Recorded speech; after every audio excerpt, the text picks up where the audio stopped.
Hey, here is something really, really funny. Sandra Smith is an anchor on Fox News, and she interviewed former Trump economic advisor Larry Kudlow.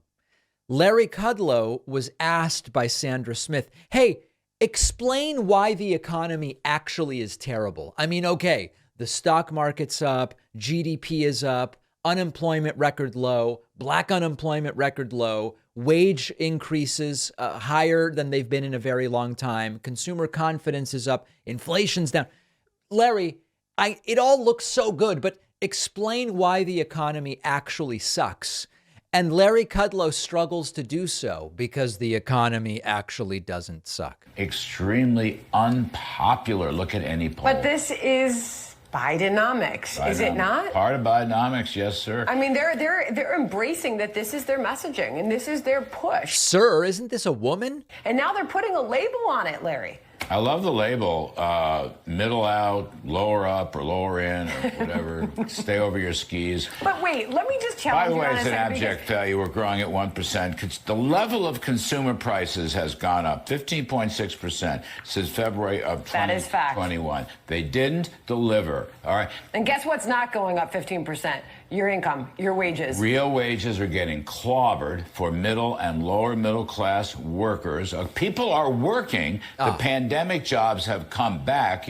Millions more jobs than what was lost during the pandemic have been created. Inflation is at its lowest point since April of 2021. I mean, every single one of these claims is bogus. Have a thing to do with that. But wait, they're getting clobbered on their wages. I just have to bring this up, and I rarely interrupt you, Larry. Please, no, I'm honored. Markets are up, okay? There's key economic data points that are coming out that make it look like this economy.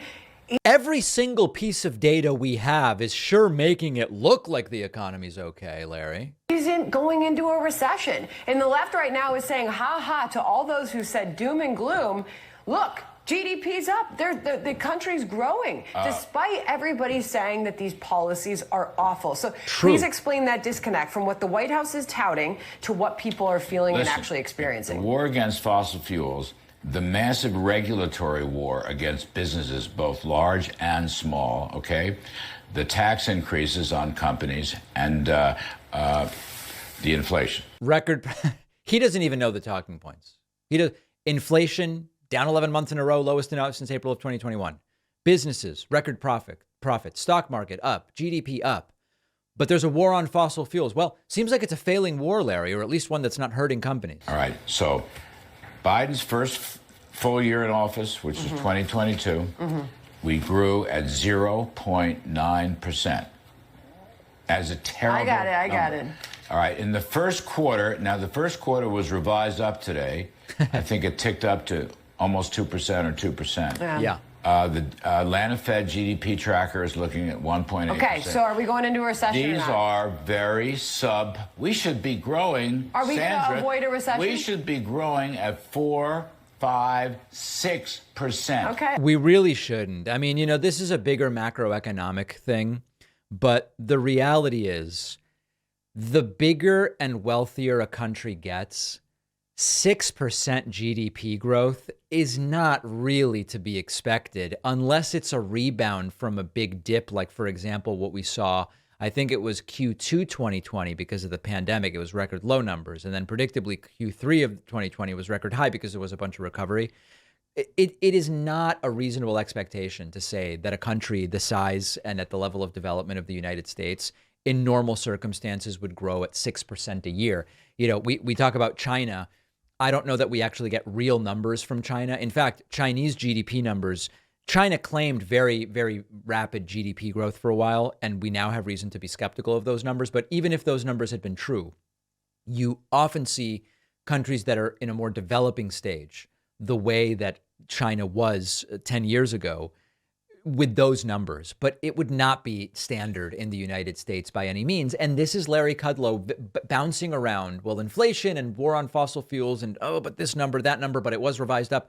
This is what it looks like when you don't really have a case to make. It's not a case to make. And then he mentioned something about AI. It's just, he's all over the map. This guy's clueless. Today. And it's not red and it is not blue. Yes. Rich, I want to bring you in here because what's happening though, and what I just asked Larry about is is this disconnect. You know, the markets seem okay, Larry, and people are saying, are we really? Are we? You're still not answering my question about recession or not. Markets got clobbered last year. Clobbered, down 20%. Okay, so this is a rebound? They've come back, rebound.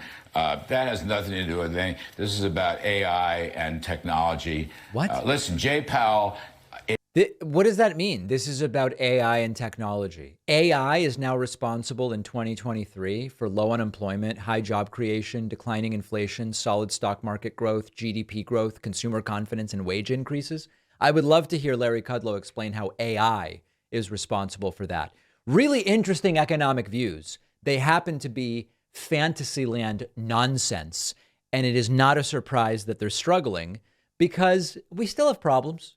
Nobody's saying anything's perfect. But by every traditional economic measure, things are very okay at minimum. Certainly good enough numbers to justify the re-election of whoever happens to be president. It just so happens to be Joe Biden.